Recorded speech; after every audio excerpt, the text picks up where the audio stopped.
दुसऱ्या दिवशी सकाळीच ग्रीन आर्किटेक्चरच्या ऑफिसमध्ये एकच चर्चा रंगली होती. काव्य आणि रुद्र गायकवाड यांचं नातं नेमकं काय आहे? काव्य अजून ऑफिसमध्ये पोहोचलेलीही नव्हती, पण तिच्या नावाची कुजबूज आधीच प्रत्येक कॅबिनमध्ये, प्रत्येक कॉरिडॉरमध्ये फिरत होती. काल बघितलंत ना, रुद्र गायकवाड थेट मुख्य टेबलवर तिला घेऊन गेला आणि प्रतीक जोशींना सगळ्यांसमोर झापलं. ते दोघं एकत्रच निघून गेलं, म्हणजे काहीतरी नक्कीच आहे. सकाळी थोड्याच वेळात रुद्रच्या आलिशान रॉल्स रॉईसमधून काव्य ऑफिससमोर उतरली. आज तिने विरोध करायचा सोडून दिला होता. काल जे झालं त्यानंतर लपवायचं तरी काय उरलं होतं? सगळ्यांसमोर रुद्र तिच्या बाजूने उभा राहिला होता. मग आज वेगळं वागून काय साध्य होणार होतं? ती ऑफिसमध्ये पाऊल टाकताच वातावरण क्षणात बदललं. जे लोक कालपर्यंत तिच्याशी 2 शब्द बोलायलाही घाबरत होते, ते आज जबरदस्त आदराने हसत होते. Architecture Kavya, good morning. नाश्ता केला का? आज डिझर्ट आलेत, आणून देऊ का? काव्याने हलकंसं हसून मान हलवली. हे तेच लोक होते ज्यांनी कधीच तिचा अपमान केला नव्हता आणि आज त्यांना स्वतःचं वागणं योग्य ठरल्याचा विलक्षण आनंद होता. अरे, गरिमा कुठे गेली? तिला पाहताच पळ काढला. काय वाटतं, काव्य तिला त्रास देणार होती का? काव्याने शांतपणे उत्तर दिलं, मी तिला का त्रास देईन? तशी काही गरजच नाही. तेवढ्यात गरिमा दारातून आत आली, पण तिने इकडे फक्त एक झटकन नजर टाकली आणि लगेच मान वळवली. तिच्या पावलात घाई होती. नजर खाली. काव्याला याचं काहीच घेणं देणं नव्हतं. बघ ना, काव्य तिला कधीच लक्ष दिलं नाही, पण भांडण उकरून काढणारी तीच होती आणि आता स्वतःच पळ काढते. हळूहळू कुजबूज दुसऱ्याच विषयाकडे वळली. काव्य आणि रुद्र गायकवाड यांच्यात नेमकं काय नातं आहे? काल जसं रुद्र तिच्या बाजूने उभा राहिला ते साधं नव्हतं, पण रुद्रची गर्लफ्रेंड आहे ना. अरे, श्रीमंत माणसांना एकच गर्लफ्रेंड थोडीच असते. मग काय, काव्यही त्यातलीच एक आहे का? अगं रुद्र गायकवाड, तुला विचारला तर तू नाही म्हणशील का? इतर कुणी असता तर नाही, पण रुद्र असेल तर विचार करेन. कारण रुद्र गायकवाड साधा माणूस नव्हता. तो गायकवाड कुटुंबाचा वारस, देशातल्या सर्वात मोठ्या उद्योग समूहापैकी एकाचा मालक आणि वरून कमालीचा देखणा. पण प्रतीक जोशीचं मात्र वाईट झालं. आपण समजत होतो काव्य त्याला टाळते, पण आता कळलं तिला त्याच्यात रसच नव्हता. रुद्रसमोर प्रतीक म्हणजे रात्र आणि दिवस. हे बोलणं ऐकताच प्रतीक जोशी मागून आला होता. त्याचा चेहरा क्षणात काळवंडला. तो काहीच बोलला नाही, कारण तो जाणून होता या सगळ्यांपुढे तो काहीच करू शकत नव्हता. रात्रभर विचार करून शेवटी त्याने एकच निर्णय घेतला होता. तो थेट काव्याजवळ गेला. आर्किटेक्ट काव्या. काव्याने वर पाहिलं. बोला अध्यक्ष जोशी. प्रतीक थोडा अडखळला. पूर्वी काही गैरसमज झाले. मला आशा आहे तुम्ही ते विसराल. ही माफी म्हणून एक छोटीशी भेट. त्याने टेबलावर बँक कार्ड पुढे केलं. काव्या हसली. अध्यक्ष जोशी, तुम्ही माझा फारच मोठा अंदाज लावलाय. नाही नाही, प्रतीक घाईघाईने म्हणाला. मी काही हिशोब लावलेला नाही, फक्त मनापासून माफी मागतोय. कृपया घ्या, नाहीतर मला चैन पडणार नाही. काव्या उठली. तिचा आवाज शांत पण ठाम होता. माझे येथे येताना एकच तयारी होती, असं काही ना काही घडणारच. आपण फक्त व्यावसायिक भागीदार आहोत. तुमच्याशी माझं इतर काहीही नातं नाही. पुढे नीट सहकार्य झालं एवढंच माझ्यासाठी पुरेसं आहे. हे घेण्याची गरज नाही. प्रतीक क्षणभर गोंधळला. म्हणजे ती मला माफ करते, फक्त त्रास देऊ नकोस एवढंच. तो कार्ड परत खिशात ठेवून निघून गेला. दुसरीकडे रुद्रने काल राग काव्यावर काढला होता, पण गेल्या काही दिवसांपासून त्याची स्वतःची अवस्था बिघडत चालली होती. औषध घेतली तरी झोप लागत नव्हती. हात अनावरपणे थरथर कापू लागला होता. लीलाची औषध आता काम करत नाहीयेत का? की तिचे सगळे उपाय संपलेत. माझा आजार वाढतोय का? ऑफिसमध्ये त्याचं मन कुठेच लागत नव्हतं. मीटिंगमध्ये तो हरवलेला होता. अचानक कुणीतरी विचारलं, सर, तुमचा हात थरथरतोय. रुद्र दचकला. त्याने लगेच हात आवरला. माधवला बोलवा आणि लीलाला ताबडतोब इथे पाठवा. लीला त्यावेळी कॉलेजमध्ये होती. माधव तिला घ्यायला आला. वा, पुन्हा रुद्र सरांना भेटायला? किती नशीबवान आहेस. क्लासमधूनही घ्यायला येतात. लीला हसली, पण आतून तिच्या पोटात गोळा आला होता. यावेळी नक्कीच काहीतरी बिनसलंय. रुद्रच्या कॅबिनमध्ये पोहोचताच त्याचा आवाज कडक झाला. लीला, औषधाचं काय चाललंय?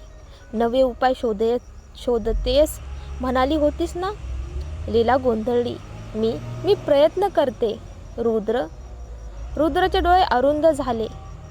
मी तुला 3 दिवस दिले होते. जमत नसेल तर निघून जा. लीलाचं हृदय धडधडू लागलं. नाही, मला जमतंय. तुम्ही माझ्यावर विश्वास ठेवा. मी नक्की काहीतरी करेन. रुद्रने मानही वर केली नाही. तो फाईल्समध्येच गुंतला. लीला स्वतःला समजावत होती. तो फक्त झोप न झाल्यामुळे चिडलेला आहे. माझ्यावर त्याचं प्रेम आहे. मला त्याचा आजार कसा तरी आटोक्यात आणलाच पाहिजे. पण तिच्याकडे आता कोणताही मार्ग उरला नव्हता. एकच पर्याय शिल्लक होता. त्या रात्री काव्या घरी परतली आणि तिला पहिल्याच क्षणी जाणवलं, काहीतरी फारच चुकीचं घडणार आहे. गायकवाड वाड्यात आज वातावरण जड होतं. घरातील जुने नोकर माधव काव्याकडे पाहत हलकेच म्हणाला, मिस काव्या, आज साहेबांचा मूड फार खराब आहे. आज तुम्ही थेट तुमच्या खोलीत जा, तेच बरं. काव्याचं काळी क्षणभर धस्स झालं. ती काही न बोलता मान हलवून आपल्या खोलीत निघून गेली. दार लावल्यावर ती पलंगावर बसली. डोकं हातात धरून विचार करू लागली. ती निरुपयोगी गोळ्या थांबल्यापासून रुद्र जास्तच चिडचिडा झालाय. लीलावर राग काढत असेल का? त्या रात्री लीला नेहमीप्रमाणे औषध घेऊन रुद्रच्या खोलीत आली. रुद्र, औषध तयार आहे. मी ते तुमच्या खोलीत ठेवले, ते गोड आवाजात म्हणाले. रुद्रनं नुसती मान हलवली. आज औषध बदललंय का? लीलाने ओठ दाबले आणि होकार दिला. हो, बदललंय. आज हे औषध नक्की काम करेल. ठीक आहे, नंतर घेतो, रुद्र थंडपणे म्हणाला. लीला हळूहळू बाहेर निघून गेली. दार बंद होताच तिच्या डोळ्यात अस्वस्थता चमकली. पूर्वीचं औषध सामान्य माणूस हातही लावणार नाही असं होतं. तरीही ते इतकं लवकर का निष्प्रभ झालं? हे असं अचानक का? जेवणाच्या टेबलाजवळ लीला खाली आली तेव्हा तिला दिसलं, काव्या स्वतः बनवलेलं जेवण शांतपणे खात होती. लीलानं तिच्या ताटाकडे पाहिलं आणि उपरोधाने हसली. मिस काव्या, तुमचं जेवण छान दिसतंय. काव्याने फक्त हलकंसं हसून मान झुकवली. माझ्या जेवणात विष घालेल अशी भीती? हसू येतं. मी इतकी महाग औषधं तुझ्यावर वाया घालवेन का? लीला मनात पुटपुटली. ती पुढे गेली, पण 2 पावलं टाकून थांबली. हळूच वळून काव्याकडे पाहिलं. मी औषध दिल्यापासून समस्या काव्य आल्यावरच सुरू झाल्या. काव्याने तिच्याकडे रोखून पाहिलं. काही अजून म्हणायचंय का? नाही, काही नाही. तुमचं जेवण खूप चविष्ट दिसतंय, असं म्हणत लीला निघून गेली. काव्याचं संशयाचं पाऊल लीला गेल्यावर काव्याने नजर वळवली रुद्रच्या खोलीकडे. ती पुन्हा औषध देऊन गेली असेल. जेवण संपून हात पुसून काव्य हळूच रुद्रच्या खोलीत शिरली. आत पाऊल टाकताच तिच्या नाकात एक वेगळाच वास शिरला. हा वास मागच्या 2 दिवसांपेक्षा वेगळा आहे. तिने कपाजवळ जाऊन औषधाचा वास घेतला. हा सुगंध ओळखीचा आहे, पण कुठे? तिने विचार न करता स्वतःकडचं तयार औषध टाकलं आणि कपात ओतलं. बाहेर निघणार तेवढ्यात दार उघडलं. समोर रुद्र आणि लीला दोघेही उभे. काव्याला वाटलं जणू तिचे कपडे काढून सगळ्यांसमोर उभी केली. रुद्रचा आवाज थंड पण भयंकर होता. काव्या, तू काय करतेस? लीला लगेच हसली. आणखी काय करणार, औषध बदलते. रुद्र, पाहिलंत ना, माझ्यावर दोष टाकण्यासाठीच हे सगळं. ती पुढे सरकली. ती मला इथून हाकलू पाहते. मी तुम्हाला बरे करू इच्छिते, पण हिला फक्त मला दूर करायचंय. रुद्र हळूहळू काव्याकडे चालत आला. प्रत्येक पावलासोबत काव्याचं काळीज धडधडत होतं. काव्या, तुला नेमकं काय करायचंय? काव्याचे ओठ हलले, पण शब्द बाहेरच आले नाहीत. काय झालं? आज काही सबब सुचत नाही. रुद्र कटाक्षाने म्हणाला. तो अचानक दरवाजाकडे बोट दाखवत ओरडला. बाहेर निघ. नाही, स्वतः निघशील की लोकांना बोलून बाहेर फेकू? रुद्रचे डोळे लाल झाले होते. लीलाच्या ओठावर समाधानाचं हसू उमटलं. नोकर आत येत होते.